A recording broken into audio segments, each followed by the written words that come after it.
ధర్మాదాయ చట్టం 30/87 అను నేను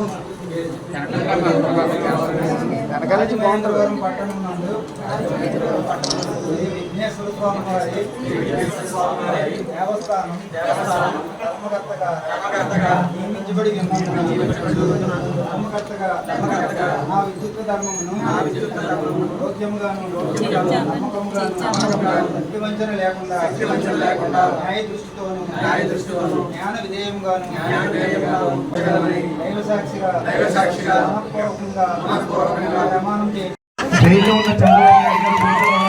స్వామివారిని మొక్కుగానే అదేవిధంగా చంద్రబాబు నాయుడు గారు విడుదలయ్యారు. అయ్యాక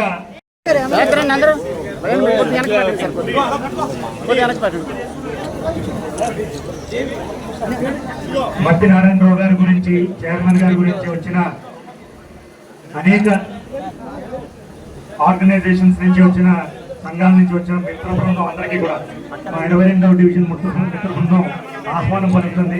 అందరూ సంయమనం పాటిస్తూ ఆయన తరపున వచ్చిన మిత్రులు, లయన్స్, జేసీస్, బేకామ్, ఇంకా మరిన్ని వాసవి, మరిన్ని సంఘాల నుంచి వచ్చిన మిత్రులందరికీ కూడా అవకాశం కల్పిస్తాం. చిన్న ఫోటో సెషన్ అవగానే అందరికీ కల్పిస్తాం. ఆ తర్వాత దీన్ని డైరెక్టర్లు కూడా ఈ ప్రాంతంలో ఇప్పుడు దాకా ఎంతో క్రమశిక్షణతో కూర్చొని సత్కరించుకునే అవకాశం ఇదే వేదిక మీద కల్పిస్తాం.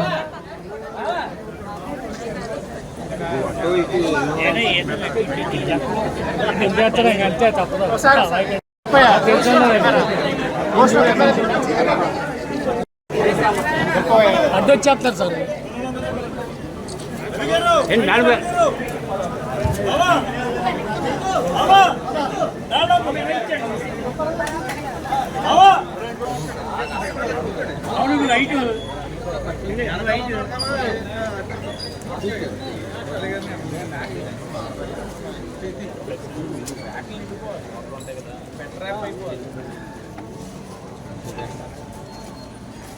నీళ్ళు వచ్చేయండి.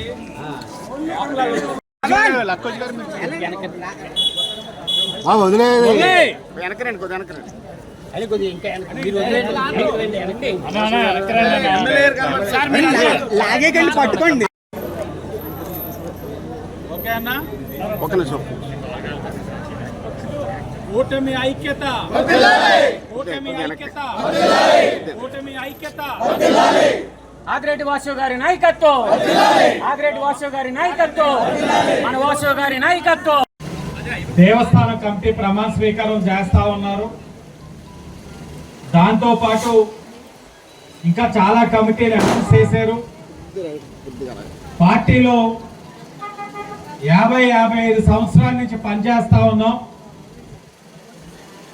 ఒక్కసారి కూడా డైరెక్టర్గా చేసిన అవకాశం దక్కలేదు. మీరు అవకాశం కల్పించాలని అడిగినప్పుడు ఆలోచించాం.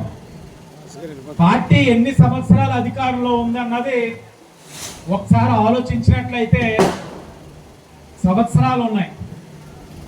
మరి ఎందుకు గుడి కమిటీలు వేయలేదన్నది అర్థం కాని ప్రశ్న, సమాధానం లేని ప్రశ్న.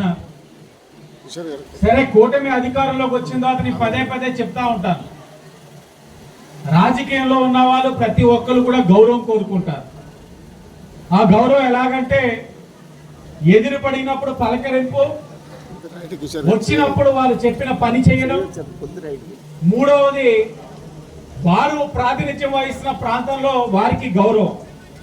వారికి గౌరవం ఎలాగంటే వారు వారి ప్రాంతంలో ఉన్న సమస్యలు తెచ్చినప్పుడు సమస్యలు పరిష్కరించడం ఒకటైతే, ప్రభుత్వం అధికారంలో వచ్చినప్పుడు అవకాశం ఉన్నప్పుడు వాళ్ళకి ఇలాంటి ఎండోమెంట్స్ లో చైర్మన్ గా కానీ డైరెక్టర్లుగా కానీ అవకాశం ఇస్తే వాళ్ళు ఆ ప్రాంతానికి వెళ్ళి వాళ్ళు ప్రాతినిధ్యం వహిస్తున్న ప్రాంతంలో, ఇదిగో నేను ఈ జెండాని మోసాను ఇన్ని సంవత్సరాలు, నేను గర్వంగా చెప్తా ఉన్నా, నా జెండా మోసినందుకు ఈ రోజు నా ప్రభుత్వం వచ్చింది కాబట్టి నేను ఈ దేవస్థానంలో డైరెక్టర్ గా నియమించబడ్డా అని గర్వంగా చెప్పుకోవాలన్నదే నా తాలూకు ఆలోచన.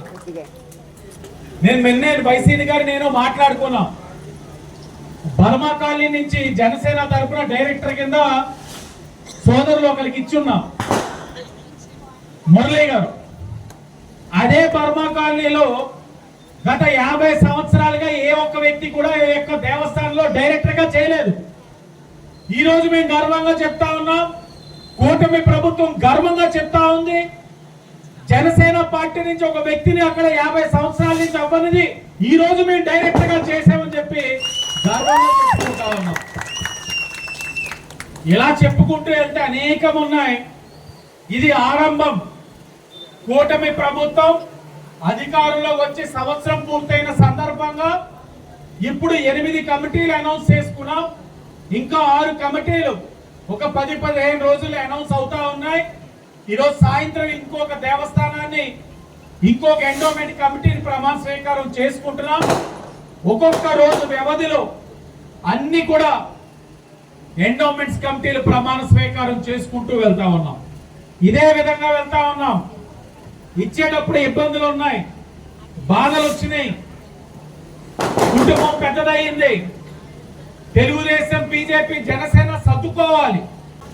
కానీ నాకు అనిపించింది ఏంటంటే, కష్టపడి వేసి వాళ్ళందరినీ కూడా ఏదో విధంగా సర్ది చెప్పుకొని ఈ 2 సంవత్సరాలే కాదు, మరలా ఈ 2 సంవత్సరాలు అయ్యేసరికి మరొక 2 సంవత్సరాలు కూడా మరలా కమిటీ కొత్త వేసి కావలసిన వాళ్ళందరికీ, అసంతృప్తిగా ఉన్న వాళ్ళందరికీ కూడా కమిటీలు వేసే బాధ్యత కూటమి ప్రభుత్వం మీద తీసుకుంటారు.